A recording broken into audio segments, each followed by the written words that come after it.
मधुर आवाज़ चैनल में आपका स्वागत है। हमारी आज की कहानी है करवा चौथ। करवा चौथ की सुबह थी। सभी पत्नियां अपने पति की लंबी उम्र के लिए उपवास रख रही थी।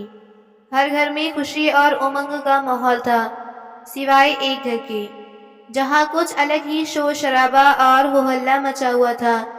रोशनी और उसका पति विजय आज के दिन भी एक दूसरे पर चिल्ला रही थी। आखिर ऐसा क्या हुआ जो दोनों करवा चौथ के दिन भी झगड़ा करने से नहीं चूके? आइए जानते हैं। सुबह के 5:30 बज रही थी। थोड़ी खटपट की आवाज से विजय की नींद खुल गई। उठकर देखा तो रोशनी अपनी अलमारी से कपड़े निकालकर पटकती जा रही थी। उसके चेहरे पर नाराजगी साफ झलक रही थी। विजय ने आंखें मलते हुए पूछा, अब क्या हुआ सुबह सुबह? रोशनी गुस्से से भरी हुई थी। उसकी आंखें क्रोध से लाल थीं। तुम मुझे एक साड़ी तक खरीद कर नहीं दे सकते थे विजय, रोशनी ने तमतमाते हुए कहा। तुम्हें पता है करवा चौथ हर औरत के लिए कितना खास होता है। मेरी सब सहेलियां नई नई साड़ियां पहनकर आज पूजा में आएंगी और मैं वही पुरानी पहनकर जाऊं। अच्छा लगेगा, लेकिन तुम्हें कहाँ फर्क पड़ता है? कहते हुए वो सुबह सुबह ही अपने पति विजय पर बरस पड़ी थी। रोशनी की तेज आवाज से सारा घर गूंज उठा। तभी रोशनी की नजर साइड टेबल पर पड़े एक नए मोबाइल की ओर गई। उसने गुस्से से झपट कर वो मोबाइल उठाया। नया मोबाइल कहाँ से आया? विजय ने शांत रहने की कोशिश करते हुए कहा। वो मेरा पुराना मोबाइल टूट गया था। दफ्तर के काम के लिए जरूरी था, इसलिए खरीद लिया। रोशनी का गुस्सा और बढ़ गया। अच्छा, तुम्हारी जरूरत और मेरा क्या? मेरी कोई जरूरतें नहीं होती। ये सुनकर विजय भी ऊंची आवाज में बोला, अच्छा, आए दिन तो तुम नई नई ड्रेसेस खरीदती रहती हो। पिछले महीने पूरे 10,000 की ऑनलाइन शॉपिंग की थी, उसका क्या? हर बार तुम्हारी फरमाइशें पूरी करना मुमकिन नहीं है। पैसे की तंगी है, समझने की कोशिश करो। ओह, तो मेरी 10,000 रुपए की शॉपिंग तुम्हें नजर आ गई, और यह मोबाइल कम से कम 50,000 रुपए का होगा, वो तुम्हें नहीं दिखाई देता। मुझे समझ नहीं आता पैसों की तंगी क्या सिर्फ मेरे लिए है? अपने लिए इतना महंगा मोबाइल खरीदने में कोई तंगी नहीं है। विजय अब चुप नहीं रह सका। वह तेज आवाज में बोला, हाँ, खरीदा मैंने महंगा मोबाइल, और तुम्हारे बाप के पैसे नहीं, अपने कमाए हुए पैसों से खरीदा है। यह सुनते ही रोशनी का गुस्सा चरम पर पहुंच गया। मेरे माँ बाप को बीच में लाने की हिम्मत कैसे हुई तुम्हारी? मैंने कभी तुम्हारे माँ बाप को लेकर कुछ कहा? विजय ने आंखें तरीरते हुए कहा। कहोगी भी कैसे, क्योंकि मेरे माँ बाप हैं ही इतने भले कि उनके बारे में तुम कुछ गलत कह ही नहीं सकती। रोशनी का चेहरा गुस्से से लाल हो गया। तो तुम्हारा मतलब मेरे माँ बाप बुरे हैं, गुंडे बदमाश हैं? विजय ने ठंडी आवाज में कहा। मैंने ऐसा कुछ नहीं कहा, लेकिन तुम्हारी आदत है हर बात को खींचने की। हर बात में तमाशा खड़ा कर देती हो। रोशनी गरज पड़ी। तमाशा? सच तो ये है कि तुम्हें मेरी भावनाओं की कोई कद्र नहीं है। हर बात पर तुम यही साबित करने की कोशिश करते हो कि मैं बुरे खानदान से हूँ। दोनों के बीच का झगड़ा बदस्तूर जारी था। 10 साल की सिया और 6 साल के विवान की सुबह आज फिर से झगड़ने की कर्कश आवाज सुनकर हो रही थी। आंखें खुलने के साथ ही दोनों मासूम बच्चों को एहसास हो गया था कि घर आज फिर से युद्ध क्षेत्र बना हुआ है। विवान ने डर के मारे सिया का हाथ कसकर पकड़ लिया, तो सिया ने उसे अपने गले से लगा लिया। विवान ने धीरे से पूछा, दीदी, मम्मा पापा क्यों हमेशा ऐसे ही लड़ते रहेंगे? तो जवाब में सिया बोली, पता नहीं, मुझे तो याद नहीं कि मम्मी पापा ने हंसकर आपस में कब बात की थी। दोनों बच्चे एक दूसरे का हाथ थामे अपने कमरे से बाहर निकले और मम्मी पापा के कमरे के दरवाजे पर खड़े हो गए। उसी समय विजय ऊंची आवाज में बोला, पता नहीं माँ बाप ने रोशनी नाम कैसे रख दिया तुम्हारा? इस घर में आने के बाद तो तुमने मेरे जीवन में अंधेरा ही कर दिया है। फिर रोशनी चिल्लाई, तो ठीक है ना, ऐसी ही बात है तो दे दो मुझे तलाक, संभाल लो अपना जीवन। मैं भी तुम्हारे साथ नहीं रहना चाहती, चली जाऊंगी मैं यहाँ से। रोशनी ने हाथ में पहनी चूड़ियां उतारकर एक एक करके फेंक दी। तुमसे शादी करना मेरी जिंदगी की सबसे बड़ी गलती थी, और उससे भी बड़ी गलती मैं कर बैठी इन दोनों बच्चों को पैदा करके। रोशनी ने गुस्से और नफरत भरी नजर से अपने बच्चों की ओर देखा। दोनों बच्चे डर भरी नजरों से उसकी ओर देख रहे थे। फिर रोशनी पैर पटकते हुए रसोई घर में चली गई और एक गिलास में पानी भरकर पीने लगी, ये दिखाने के लिए कि अब वो कोई व्रत उपवास नहीं रखने वाली। सिया और विवान वापस अपने कमरे में चले गए। दोनों चुपचाप पलंग पर बैठे थे। कमरे में सन्नाटा था, पर उनके दिलों में सवालों का शोर गूंज रहा था। विवान ने बड़ी मासूमियत से पूछा, दीदी, क्या मम्मी सच में घर छोड़कर चली जाएंगी? उसकी आंखें डर से बड़ी बड़ी हो गई थीं और उसकी आवाज़ कांप रही थी। लेकिन अगर मम्मी और पापा अलग हो गए तो क्या होगा? हम किसके साथ रहेंगे, मम्मी क्या पापा? सिया ने उसकी ओर देखा और उसे गले से लगाते हुए कहा, मुझे नहीं पता, लेकिन तू चिंता मत कर भाई, हम जहाँ भी रहेंगे साथ में रहेंगे। मैं तुझे कभी नहीं छोड़ूंगी, हमेशा अपने भाई का ख्याल रखूंगी, प्रॉमिस, पक्का प्रॉमिस। चल अब टीवी ऑन करती है, कार्टून फिल्म आ रही होगी, सिया ने कहते हुए रिमोट उठाया। टीवी देखते हुए विवान घर के माहौल को जैसे भुला ही बैठा। लेकिन सिया के मन की उथल पुथल बढ़ती जा रही थी। मन की बेचैनी थमने का नाम नहीं ले रही थी। मम्मी पापा का झगड़ा और विवान की मासूम बातें उसके दिल में गूंज रही थीं। तभी विवान टीवी की तरफ इशारा करते हुए बोला, दीदी मुझे टीवी नहीं देखना, कुछ अच्छा नहीं है, मुझे वीडियो गेम खेलना है। विवान ने वीडियो गेम चालू कर दिया और गेम में खो गया। लेकिन गेम में चल रही मारधाड़ की तेज आवाज़ों से सिया के मन की बेचैनी और बढ़ रही थी। उसने सोचा कि पढ़ाई में मन लगाकर वह शायद अपने विचारों को शांत कर सके। उसने अपनी किताबें निकाली और पढ़ने की कोशिश करने लगी। लेकिन किताब के पन्नों पर जो कुछ लिखा हुआ था वो तो जैसे उसे दिखाई देना बंद हो गया था। उसकी बजाय उसकी आंखों के सामने कुछ दिन पहले घर में हुई लड़ाई का दृश्य घूमने लगा। एक सप्ताह पहले की ही बात थी, जब विजय ऑफिस से जाने के लिए तैयार हुआ और नाश्ता करने के लिए डाइनिंग टेबल पर बैठा, तो पहला निवाला लेते ही विजय का चेहरा बिगड़ गया था। ये क्या बना दिया है? उसने गुस्से में थाली में पराठा पटकते हुए कहा, खाने में इतना नमक, जहर जैसा कड़वा लग रहा है सब कुछ। और ये सब्जी, इसमें तेल घेल क्यों डाल दिया है? मुझे मारने का इरादा है क्या? रोशनी जो किचन में वापस जा रही थी, रुककर पलटी और भड़क उठी।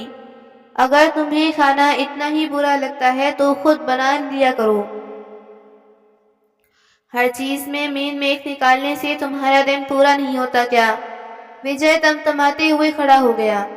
तो क्यों ना निकालूं? कुछ सीख कर ही कहाँ आई हो तुम अपने मायके से? ना खाना बनाना आता है ना घर संभालना, सिर्फ पैसे उड़ाना ही तो आता है तुम्हें।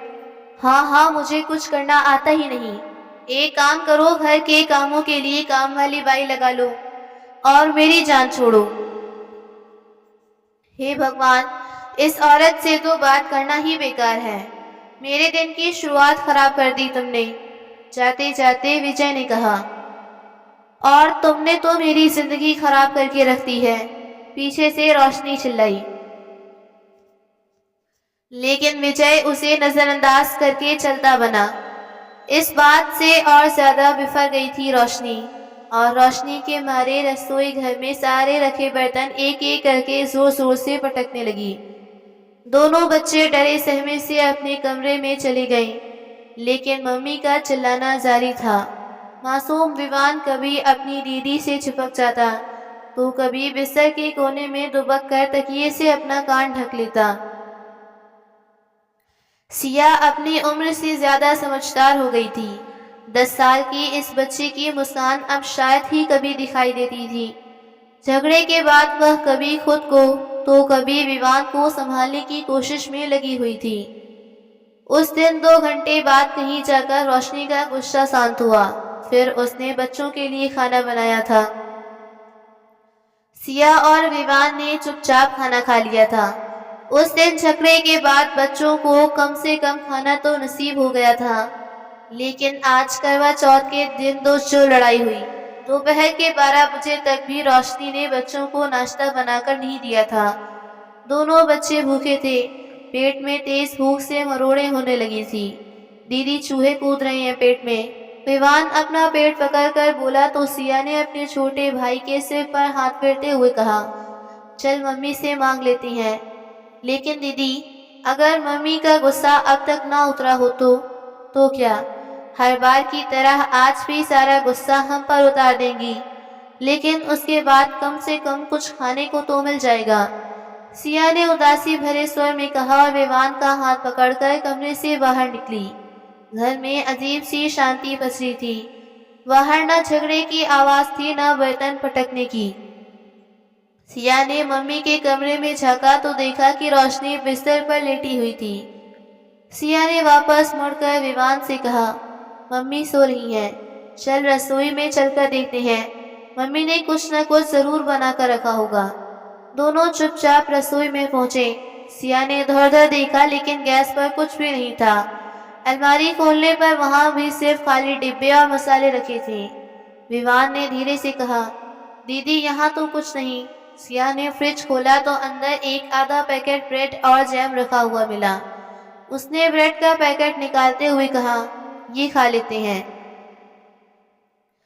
सिया ने जल्दी जल्दी ब्रेड के 2 स्लाइस निकाले और उन पर जैम लगाया। दोनों वहीं कोने में बैठ गई और जल्दी जल्दी ब्रेड खा ली। विवान के चेहरे पर हल्की संतुष्टि आ गई थी। कुछ देर बाद अपने कमरे के बाहर फर्श पर बैठकर वो अलग अलग रंगों से ड्राइंग बनाने लगे। लेकिन घर की तनावपूर्ण स्थिति का सिया के दिमाग पर गहरा असर हो रहा था। वो खुद को स्कूल की किताबों में उलझाने की कोशिश कर रही थी, लेकिन घर के माहौल से पढ़ाई में ध्यान लगा पाना मुश्किल हो पा रहा था। कुछ ही दिनों में परीक्षा भी शुरू होने वाली थी। तनाव में उलझी वो नन्ही सी बच्ची अपना सिर पकड़कर बैठ गई। सिया ने अपनी किताबें एक ओर रख दी और विवान के पास जाकर बैठ गई। विवान ने अपनी ड्राइंग बुक खोली और कहा, दीदी देखो, मैंने ये स्कूल में बनाया था। सिया ने मुस्कुराते हुए कहा, अरे ये तो बहुत अच्छा है, मैं भी अपनी ड्राइंग बनाऊंगी।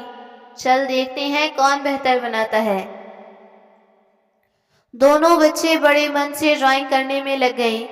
कुछ देर बाद उनके चेहरों पर मुस्कान लौट आई थी। इतने में रोशनी कमरे से बाहर आई। सिया ने उत्साहित होकर अपनी पेंटिंग उसकी ओर बढ़ाई। देखो मम्मी, मैंने क्या बनाया। लेकिन रोशनी ने एक नज़र भी पेंटिंग पर नहीं डाली। उसकी भौहें चढ़ गई और गुस्से में कहा, तुम फिर से इन बेकार की चीज़ों में लग गई। मैंने कितनी बार कहा है कि अपनी पढ़ाई पर ध्यान दो। परीक्षा पास आ रही है और तुम्हें बस यह टाइम वेस्ट करना आता है। सिया ने धीरे से कहा, मम्मी मैंने बस। लेकिन रोशनी ने उसकी बात पूरी होने से पहले ही उसके हाथ से पेंटिंग लेकर एक तरफ फेंक दी। एक तो मैं पहले ही परेशान हूँ, अभी तक काम वाली बाई भी नहीं आई। ऊपर से ये दोनों 1 मिनट भी घर साफ नहीं रहने देते। कहते हुए रोशनी ने फर्श पर बिखरे सारे स्केच पेन और रंग उठाए और गुस्से में उन्हें बाहर फेंक दिया। सिया और विवान स्तब्ध से वहां खड़े थे। सिया ने धीरे से अपनी पेंटिंग उठाई, जिसमें उसने अपने मम्मी पापा का एक सुंदर सा चित्र बनाया था। उस चित्र में वे दोनों मुस्कुरा रही थीं, एक दूसरे की ओर देख रहे थे। दोनों एक दूसरे का हाथ थामे हुए थे।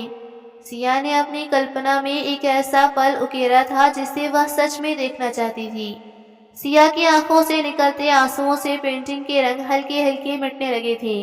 सिया और विवान ने चुपचाप अपनी पेंटिंग और स्केचबुक कमरे में वापस रख दी। दोनों मन ही मन उदास थे, लेकिन कुछ कहने की हिम्मत नहीं जुटा पाई। कुछ दिन और बीते, लेकिन घर के तनावपूर्ण माहौल में कोई खास बदलाव नहीं आया। सिया और विवान चाहते थे कि उनके घर का माहौल भी उनके दोस्तों के घर जैसा खुशहाल हो।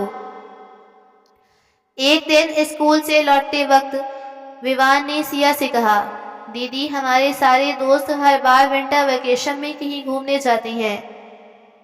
उनके मम्मी पापा उन्हें लेकर किसी पहाड़ी इलाके में या किसी नई जगह पर घुमाने जाते हैं। कितना मजा आता होगा ना। सिया ने उसकी बात सुनते हुए हल्की मुस्कान दी। हाँ, और तूने देखा है उनके घर का माहौल कितना अच्छा होता है। उनके मम्मी पापा आपस में हंसते बोलते हैं। विवान ने उत्साहित होकर कहा, तो क्यों ना हम इस बार मम्मी पापा को घूमने के लिए मनाएं। अगर वे एक साथ कहीं बाहर जाएंगे तो शायद उनका मूड ठीक हो जाए और हो सकता है कि झगड़ा करना ही भूल जाएं। सिया ने गंभीरता से सिर हिलाते हुए कहा, तू सही कह रहा है। मम्मी को भी घर का काम नहीं करना पड़ेगा और पापा भी ऑफिस के काम से थोड़ा ब्रेक ले सकेंगे। इससे दोनों को थोड़ा आराम मिल जाएगा। शायद उनका गुस्सा भी कम हो जाए। चल मम्मी पापा से बात करते हैं। शाम को जब परिवार एक साथ खाने की मेज पर बैठा तो सिया ने झिझकते हुए बात शुरू की। मम्मी पापा, हमारी विंटर वेकेशन शुरू होने वाली है। हमारे दोस्त सब बाहर घूमने जाते हैं। क्या इस बार हम भी कहीं घूमने जा सकते हैं? रोशनी, जो खाना परोस रही थी, रुक गई और बच्चों की बात सुनकर पहली बार मुस्कुराई। ये तो बहुत अच्छा आइडिया है। मनाली चले क्या? पता है, मेरी किटी पार्टी की सारी सहेलियां एक बार मनाली घूमकर आ चुकी हैं। बताती हैं बहुत अच्छे नज़ारे हैं वहाँ। कुछ दिनों पहले ही मेरी एक सहेली ने फेसबुक पर फुटेज शेयर की थी। वाकई जगह तो घूमने लायक है। कहते हुए रोशनी ने अपने पति विजय की ओर देखा। तभी विजय बोला, नहीं, इस बार नहीं हो पाएगा। ऑफिस में बहुत बर्डन है। हाँ, तो कौन सी नई बात है? इस बार नहीं हो पाएगा तो आप ऐसे कह रही हैं जैसे हर बार हम लोग वेकेशन मनाने जाते ही हैं। मुंह बनाते हुए रोशनी ने कहा। तभी विजय चिल्लाया, अरे तुम समझती क्यों नहीं? अगर ऑफिस से छुट्टियां ली तो सैलरी भी कटेगी और लौटकर अपना काम तो खुद ही निपटाना पड़ेगा। बहुत वर्कलोड है ऑफिस में। तुम्हारी तरह घर पर नहीं बैठा हूँ मैं। हाँ, मैं तो घर पर सारा दिन फ्री बैठी हूँ ना। दिन भर ऐश करती हूँ मैं तो। काम तो आप ही करते हैं दिन भर। इससे पहले की बात और ज्यादा बढ़ती, विजय उठकर अपने कमरे में चला गया। फिर रोशनी भी गुस्से में बड़बड़ाती हुई बर्तन उठाकर रसोई में चली गई। दोनों बच्चे बुझे मन से एक दूसरे की तरफ देखते रह गए। रात के झगड़े के बाद घर में सन्नाटा पसर गया था। दोनों बच्चे कमरे में गए तो विवान ने सिया से बोला, दीदी, हमने तो मम्मी पापा की दोस्ती करवाने के लिए प्लान बनाया था, पर यहाँ तो सब कुछ उल्टा ही हो गया। परंतु सिया अपने ही विचारों में खोई थी। वो कुछ नहीं बोली। विवान तो कुछ देर में सो गया था, लेकिन सिया काफी देर तक जागती रही। आज सुबह जब दोनों बच्चे जागे तो विवान ने कराहते हुए बोला, दीदी, मेरा सर दर्द कर रहा है। सिया ने उसके माथे पर हाथ रखा तो उसका माथा गर्म महसूस हुआ। मम्मी, सिया ने रोशनी को आवाज दी। रोशनी तुरंत आई और विवान को छूकर बोली, अरे इसे तो तेज बुखार है। सुनो विजय, विवान को बुखार हो गया है। हमें डॉक्टर के पास ले जाना होगा। विजय, जो पहले से ही ऑफिस जाने की तैयारी कर रहा था, चिड़चिड़ाते हुए बोला, तुम बच्चों का ख्याल क्यों नहीं रखती? इतनी ठंड में उसे ढंग से कपड़े पहनाए होते तो ये सब नहीं होता। रोशनी ने गुस्से में जवाब दिया, तो अब बच्चे बीमार पड़ जाएं तो उसकी भी जिम्मेदारी मेरी ही है। हर बात का ठीकरा मेरे सर पर ही क्यों फोड़ते हो? विजय ने तमतमाते हुए कहा, गलती मेरी नहीं है। बच्चों को संभालना तुम्हारा काम है। और सुन लो, डॉक्टर के पास तुम ही ले जाओगी। मेरे पास बिल्कुल समय नहीं है। ऑफिस में पहले ही बहुत काम है। सिया एक कोने में खड़ी यह सब बातें सुन रही थी। उसकी आंखों से आंसू थे, लेकिन वह चुप थी। इस बीच स्कूल जाने का समय हो चुका था।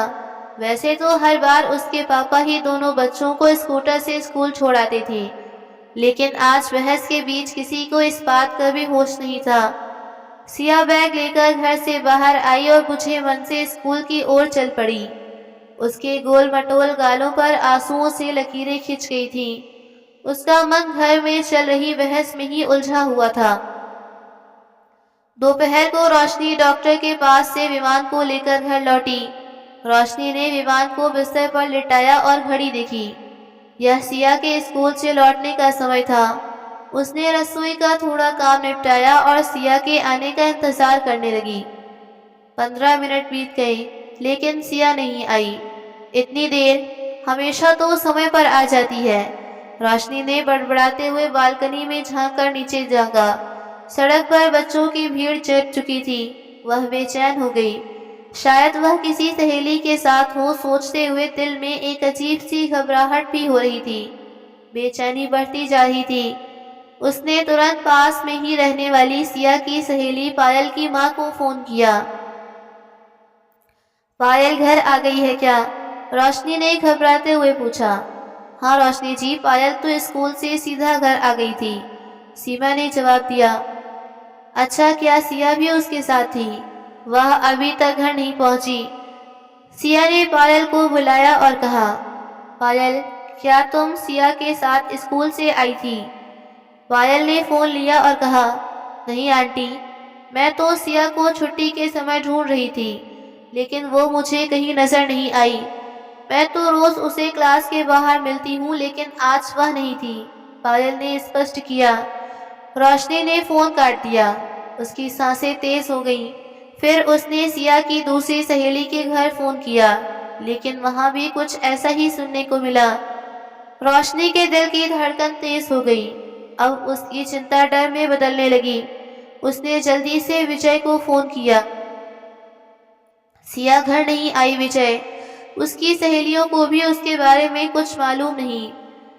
विजय के चेहरे का रंग उड़ गया। क्या बकवास कर रही हो? कहाँ गई सिया? मुझे कुछ समझ नहीं आ रहा विजय। आखिर हमारी बच्ची गई कहाँ? रोशनी की आवाज कांप रही थी। ठहरो, मैं तुरंत घर आ रहा हूँ। विजय ने बिना समय गंवाए फोन काटा और घर की ओर दौड़ा। थोड़ी देर में विजय घर पहुंचा। उसके चेहरे पर गहरी चिंता थी।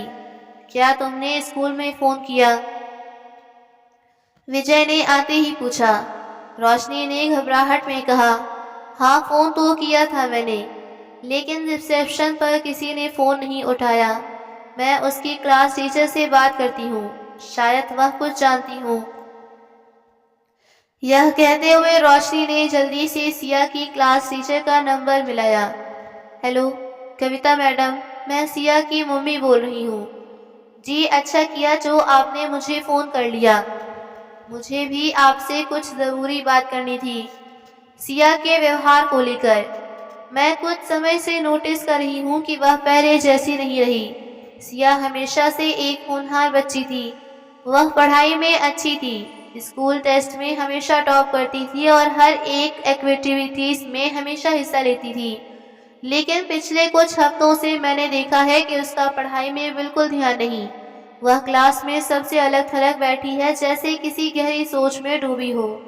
उसने पिछले कुछ टेस्ट भी नहीं दिए, यहाँ तक कि जब उससे बात करने की कोशिश की तो वह कोई जवाब ही नहीं देती। रोशनी यह सुनकर हैरान रह गई। मैडम, ये सब आपने पहले क्यों नहीं बताया? मुझे तो लगता था कि शायद आप पेरेंट टीचर मीटिंग में आएंगे तो मैं आपसे ये सब डिस्कस कर सकूं, लेकिन आप तो मीटिंग में भी नहीं आए। तभी रोशनी को याद आया कि पीटीएम वाले दिन भी तो उसका और विजय का झगड़ा हो गया था, जिस कारण ने विजय ने भी स्कूल जाने से मना कर दिया और फिर गुस्से में रोशनी भी पीटीएम पर नहीं गई थी। रोशनी अभी ये सब सोच ही रही थी कि टीचर की आवाज़ आई। वैसे आज सिया स्कूल क्यों नहीं आई? वो ठीक तो है ना? यह सुनते ही रोशनी के पैरों तले जमीन खिसक गई। मोबाइल हाथ से छूट गया। क्या सिया स्कूल गई ही नहीं? उसकी आवाज़ कांपने लगी। यह सुनकर विजय के भी होश उड़ गई। एक पल को तो दिमाग सुन्न हो गया था। आखिर ये क्या हो रहा है? लेकिन ये कमज़ोर पड़ने का वक्त नहीं है। ऐसा सोचते हुए उसने तुरंत कहा, रोशनी, मैं स्कूल जाकर गेट कीपर और वहाँ के स्टाफ से पूछता हूँ। शायद उन्हें सिया के बारे में कुछ पता हो। तुम घर पर रहो और विमान का ध्यान रखो। रोशनी घबराहट से कांपते हुए बोली, ठीक है, अगर कुछ पता लगे तो तुरंत मुझे फ़ोन करके बता देना। समझ नहीं आता कहाँ चली गई वो। विजय तेजी से स्कूल की ओर निकल गया। उधर रोशनी की बेचैनी और बढ़ गई। तभी उसे विमान का ख्याल आया। वह तुरंत बच्चों के कमरे में गई। विमान बिस्तर पर गहरी नींद में था, लेकिन रोशनी के दिल को चैन नहीं था। जैसे ही कमरे से बाहर आने लगी, तभी उसकी नज़र स्टडी टेबल पर पड़ी थी। वहाँ सिया की एक नोटबुक पड़ी थी, जिसके कवर पेज पर ही लिखा था, माई फीलिंग्स। रोशनी ने बड़ी बेचैनी से वो नोटबुक उठाई। नोटबुक के पहले पन्ने पर सिया ने एक ड्राइंग बनाई थी। वह एक घर की तस्वीर थी, जिसमें एक ओर उसने रोशनी की तस्वीर बनाई तो दूसरी ओर अपने पिता विजय की। दोनों ही गुस्से में खड़े थे और दोनों के बीच एक दीवार बनाई हुई थी। एक एक कोने में दो बच्चे सहमे हुए अलग खड़े हुए थे, एक लड़की और एक छोटा सा लड़का। दोनों बच्चों की आंखों से आंसू बह रहे थे। सबसे नीचे बड़े बड़े अक्षरों में लिखा था, मेरा घर। रोशनी के हाथ से नोटबुक गिरते गिरते बची। उसकी आंखों से आंसू बहने लगे। उसने आगे पढ़ने की हिम्मत जुटाई। अगले पन्ने पर सिया ने अपनी भावनाएं लिखी थी। आज मैं अपनी सहेली पायल के घर गई थी। वहाँ का माहौल देखकर मुझे लगा, काश हमारा घर भी ऐसा ही होता। पायल के मम्मी पापा कितने अच्छे हैं। जब मैं वहाँ गई तो उसके मम्मी पापा भी हमारे साथ खेल में शामिल हो गए। उसके पापा घुटनों पर बैठकर घोड़े की तरह चल रहे थे और हम उनकी पीठ पर सवार होकर हंस रहे थे। पायल की मम्मी हंसते हंसते हमारी वीडियो बना रही थी। फिर उसकी मम्मी रसोई में जाकर स्नैक्स बनाने लगी तो पायल के पापा ने भी उनका साथ दिया। मुझे बहुत हैरानी हुई कि वे दोनों लड़ झगड़ नहीं रहे थे। वहाँ कोई चीखने चिल्लाने की आवाज़ें नहीं आ रही थी, कोई गुस्सा नहीं था, बस हंसी थी, प्यार था। काश हमारा घर भी ऐसा होता। ये सब पढ़ते हुए रोशनी के हाथ कांपने लगे।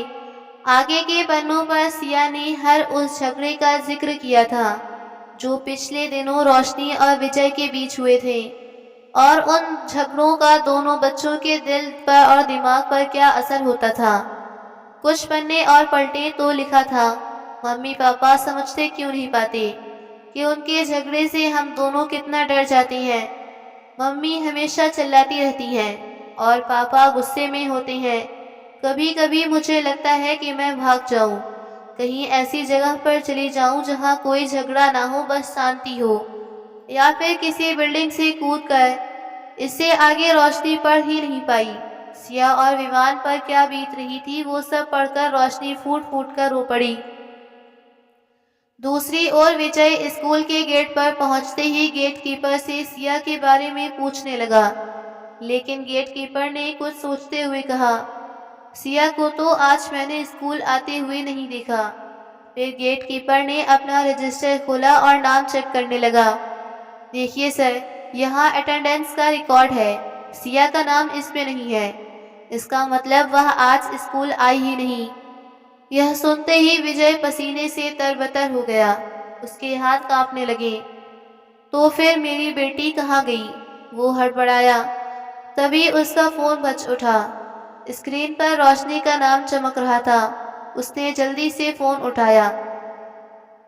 विजय, सिया मिल गई है। रोशनी की आवाज़ में राहत झलक रही थी, लेकिन वो अभी तक कांप रही थी। क्या? कहाँ मिली? वो कहाँ चली गई थी? क्या उसने बताया? विजय ने एक ही सांस में कई सवाल पूछ डाले। वो बिल्डिंग की छत पर अकेली बैठी रो रही थी। ऊपर वाले फ्लैट में रहने वाली मिसेस मेहता छत पर टहलने के लिए चढ़ी तो उन्होंने उसे वहां देखा। यह सुनते ही विजय गुस्से से कांपने लगा। क्या? ऐसा कैसे कर सकती है वो? बहुत मनमानी करने लगी है। उसकी तो आज खैर नहीं। नहीं विजय, उसकी कोई गलती नहीं है। आप घर आइए, आराम से बैठकर बात करेंगे, कहकर रोशनी ने फोन रख दिया। विजय जब घर पहुंचा तो उसका गुस्सा और बेचैनी चेहरे पर साफ झलक रही थी। दरवाजा खुलते ही उसने गुस्से में तमतमाते हुए रोशनी से पूछा, सिया कहाँ है? वो अपने कमरे में सो रही है। लेकिन विजय, पहले इसे पढ़ो। रोशनी ने सिया की नोटबुक विजय के हाथ में थमाई। ये क्या है? विजय ने खींचते हुए पूछा। पढ़िए तो हमारे सभी सवालों के जवाब हैं इसमें। रोशनी की आवाज भारी हो गई थी। सिया द्वारा लिखी गई एक एक बात को जब विजय ने पढ़ा तो उसका दिल सिहर उठा। उसने रोशनी की ओर देखा जो आंखों में आंसू लिए खामोश खड़ी थी। रोशनी, ये सब हम क्या कर रहे थे अपने बच्चों के साथ? विजय की आवाज कांप रही थी।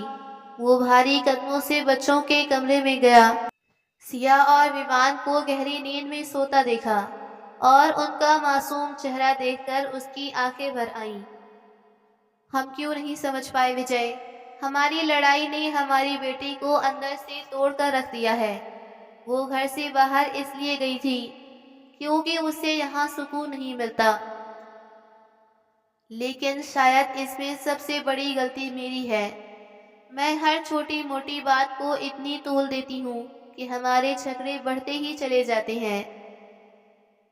मैं ये भी नहीं समझ पाती कि तुम्हारे ऑफिस में कितना वर्कलोड होता होगा। तुम भी तो पूरे दिन काम की परेशानी में रहते हो और ऊपर से मैं अपनी बातों से तुम्हें और दुख देती हूँ। मुझे माफ कर दो।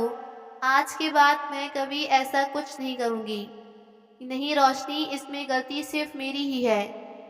तुम्हारा पूरा दिन घर संभालते हुए तुम थक भी जाती होगी।